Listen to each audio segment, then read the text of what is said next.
यह part 4 start करने जा रहे हैं। प्रकाश ऊर्जा।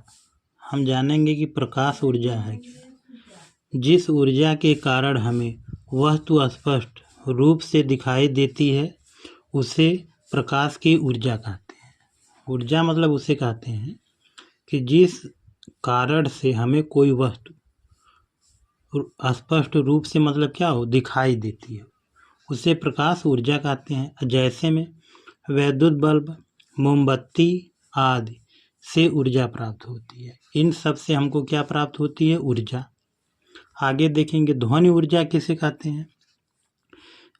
जिस ऊर्जा के कारण हमें सुनने का आभास होता है उसे ध्वनि ऊर्जा कहते हैं। ध्वनि ऊर्जा का मतलब होता है कि जिसे हमें सुनने का आभास हो, मतलब कोई चीज़ बोला जा रहा हमें सुनाई दे रहा है तो वह किसके माध्यम से होगा? ध्वनि ऊर्जा के। उसी को क्या कहा जाता है? ध्वनि ऊर्जा। जैसे में लाउड स्पीकर आदि से प्राप्त ऊर्जा। लाउड स्पीकर बोला जाता है लाउड स्पीकर में तो आवाज़ वह दूर तक क्या होती है? सुनाई देती। तो वह कौन सी ऊर्जा है आपकी? ध्वनि ऊर्जा। आगे देखेंगे विद्युत ऊर्जा किसे कहते हैं। वह ऊर्जा जो विद्युत धारा द्वारा संचरित होती है उसे विद्युत ऊर्जा कहते हैं। विद्युत ऊर्जा का मतलब होता है कि वह ऊर्जा जो विद्युत धारा द्वारा संचरित हो उसे क्या कहा जाता है? विद्युत ऊर्जा कहा जाता है। जैसे विद्युत मोटर विद्युत बल्ब, ये सब किसके उदाहरण हैं? विद्युत ऊर्जा के ये सब उदाहरण हैं। आगे देखेंगे ऊष्मीय ऊर्जा किसे कहते हैं। जिससे हमें ऊष्मा प्राप्त हो। ईंधन के दहन के कारण उत्पन्न ऊर्जा ऊष्मीय ऊर्जा कहलाती है। जैसे जो हमें ईंधन से प्राप्त हो उसे क्या कहा जाता है? ऊष्मीय ऊर्जा कहा जाता है। जैसे में पेट्रोल, डीजल, कोयले से प्राप्त ऊर्जा, इन सब से हमको क्या प्राप्त होता है? ईंधन। ईंधन की ऊर्जा प्राप्त होती है उसे कहा जाता है ऊष्मीय ऊर्जा। आगे देखेंगे पवन ऊर्जा किसे कहते हैं। तेज गति से बहती वायु में गतिज ऊर्जा होती है। वायु की यह ऊर्जा पवन ऊर्जा कहलाती है। माने जो तेज गति करती है हवा, उनमें कौन सी मतलब ऊर्जा पाई जाती है? गतिज ऊर्जा होती है। और उसी गतिज ऊर्जा को क्या कहा जाता है? पवन ऊर्जा कहलाती है।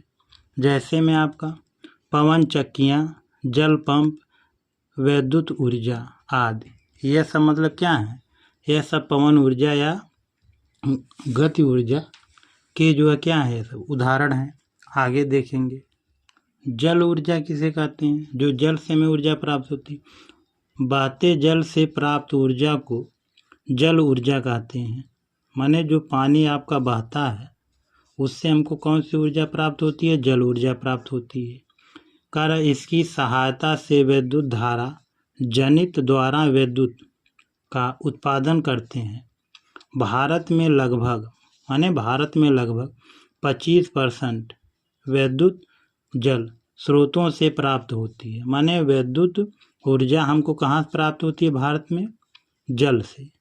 कितना परसेंट? 25% हमको प्राप्त होती है।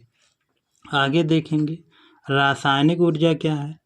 किसी पदार्थ में उसके परमाणुओं के रासायनिक बंधों के कारण जो ऊर्जा निहित होती है उसे रासायनिक ऊर्जा कहते हैं। रासायनिक ऊर्जा का मतलब होता है कि जो पदार्थ या परमाणुओं से बंध द्वारा हमें प्राप्त होती है उसे रासायनिक ऊर्जा कहते हैं। जैसे लकड़ी, कोयला, पेट्रोल आदि के दहन से उत्पन्न ऊर्जा को क्या कहा जाता है? रासायनिक ऊर्जा कहते हैं। आगे देखेंगे जैव ऊर्जा किसे कहते हैं। गोबर गैस अथवा कचड़े इत्यादि से प्राप्त ऊर्जा जैव भार ऊर्जा कहलाती है। इससे मीथेन गैस उत्पन्न होती है जो ईंधन के रूप में प्रयुक्त होती है। जैव ऊर्जा मतलब क्या है? गोबर गैस से प्राप्त होती है, कचड़े से प्राप्त होती है और इसी को क्या कहा जाता है? आपका जैव ऊर्जा कहते हैं। आगे देखेंगे सौर ऊर्जा किसे कहते हैं। सूर्य से प्रतिदिन प्राप्त होने वाली ऊर्जा को सौर ऊर्जा कहते हैं। माने जो सूर्य की रोशनी से प्रतिदिन हमें प्राप्त होती ऊर्जा है उसे सौर ऊर्जा कहते हैं। जैसे में आपका दिया गया सूर्य ही ऊर्जा का सबसे बड़ा स्रोत है। माने सूर्य क्या है? सूर्य ऊर्जा का सबसे बड़ा मतलब क्या है? स्रोत है।